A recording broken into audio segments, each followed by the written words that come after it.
வணக்கம் and welcome to gardening Tamil. இன்றைக்கி என்ன பார்க்க போகிறோம் அப்படின்னா, நம்ம வீட்டில் வரக்கூடிய செடிகளை எந்த இடத்துல வைக்கலாம், எந்த இடத்துல வைக்கக்கூடாது, எந்த இடத்துல வச்சா அதிக பூக்கள் கிடைக்கும் அப்படிங்கிறத இந்த வீடியோவில் பார்க்க போகிறோம். வீடியோக்குள்ளே போகிறதுக்கு முன்னாடி நீங்கள் இன்னும் கார்டனிங் தமிழ் சேனலை சப்ஸ்கிரைப் பண்ணல அப்படின்னா மறந்துடாமல் கீழே இருக்கக்கூடிய red colour subscribe button press பண்ணி சப்ஸ்கிரைப் பண்ணிக்கோங்க. பக்கத்தில் இருக்க பெல் பட்டனையும் ப்ரெஸ் பண்ணிக்கோங்க. வாங்க வீடியோக்குள்ளே போகலாம்.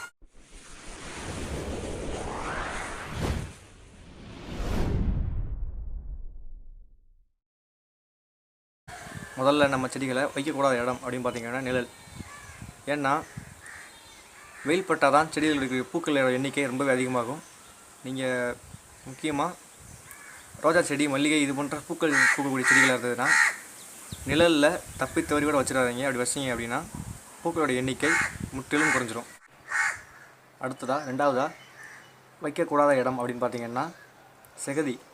அதாவது சில பேர் செடிகளை மாடியில் வளர்க்காம கீழே வளர்ப்பாங்க. காய்கறி செடிகளை, இந்த மாதிரி செடிகளை அதிகமாக தண்ணி தேங்கக்கூடிய இடத்துல வைக்கக்கூடாது.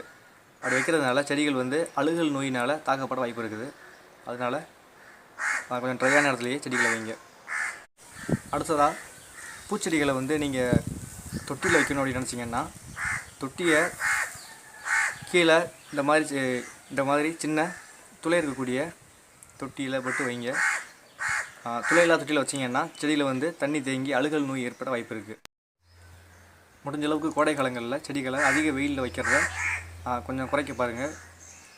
உங்களுக்கு சேர் நட்டு இருந்துச்சு அப்படின்னா ரொம்ப பெட்டர். சேர் நட்டில் வைக்கிறது ரொம்பவே சிறந்தது. ஏன்னா அதிக வெயில் படுறதுனால தண்ணி வெற்றி போய் வாடல் நோய் ஏற்படலாம். கடைசியாக என்னென்னா, இது மாடி தோட்டத்தில் செடி வைக்காமல் கீழே வைக்கிறவங்களுக்காக. கீழே வைக்கிறப்போ ஒரு சில செடிகள், அதாவது எக்ஸாம்பிளுக்கு யூக்லிப்டஸ் தைல மரம், இந்த செடிகள் பார்த்திங்கன்னா உங்கள் வீட்டு பக்கத்தில் இருந்தது அப்படின்னா அதுக்கு கீழே நீங்கள் செடி வைக்கிறப்போ அந்த செடி முளைக்கவே செய்யாது. ஏன்னா மழை தண்ணி யூக்லிப்டஸ் இலையில் பட்டு உங்கள் செடி மேலே விழுந்தது அப்படின்னா செடி பட்டு போயிடும். அந்த யூக்லிப்டஸ் இலையில் இருக்கக்கூடிய கெமிக்கல் அந்த செடிக்கு கீழே இருக்கக்கூடிய செடிகள் எல்லாத்தையுமே பட்டு போய் வைக்கும். அதனால் யூக்லிப்டஸ் செடி கீழே எந்த செடியும் வைக்காதீங்க. இந்த முறையில் மட்டும் நீங்கள் சரியாக ஃபாலோ பண்ணிங்க அப்படின்னா உங்கள் செடி ரொம்பவே நல்லா வளரும். இந்த வீடியோகள் பிடிச்சிருந்துச்சு அப்படின்னா லைக் பண்ணுங்கள்.